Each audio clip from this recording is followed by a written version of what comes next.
Ahojte, dnes povieme niečo o plesni na rastlinách, o tom, čo ju spôsobuje a ako sa jej zbaviť. Takže poďme na to. Ja rozlišujem hlavne dva typy plesne. Jedna je na substráte a druhá je v substráte. Obe tieto plesne ale vznikajú podobne, a to nízkym prúdením vzduchu a vysokou vlhkosťou v byte alebo v dome. Povedzme si ale niečo najskôr o tom prvom type, a to je pleseň na substráte.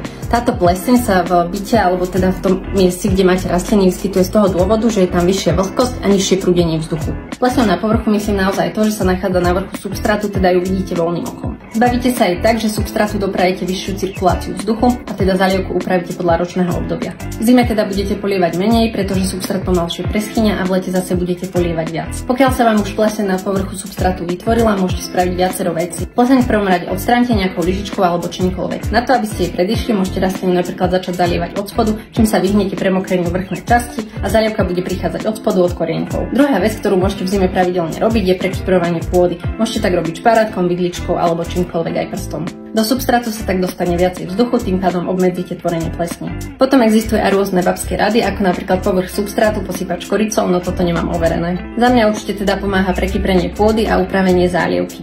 Pokiaľ je už ale neskoro a rastlina je premokrená, tak ju presaďte alebo vrchnú časť substrátu vymeňte za novú.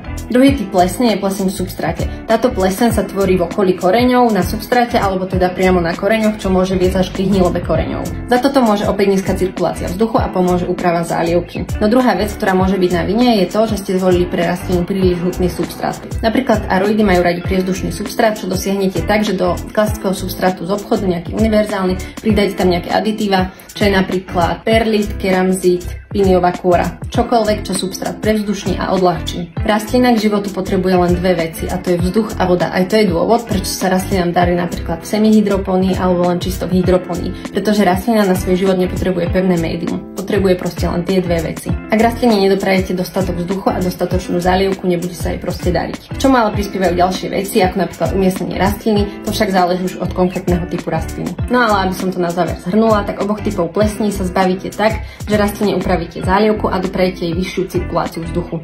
Pleseň je v podstate neškodná, no môže viesť k horším problémom, ako sú napríklad rôzne hubové ochorenia, čiže je lepšie zbaviť sa jej hneď na začiatku a nenechať ju prerásť do väčších rozmerov. Dúfam, že som vás týmito informáciami neunudila, že ste sa niečo naučili. Toto vyzerá, že mám nejakú svetožiaru nad hlavou, a počujeme sa opäť pri ďalšom videu. Ahojte!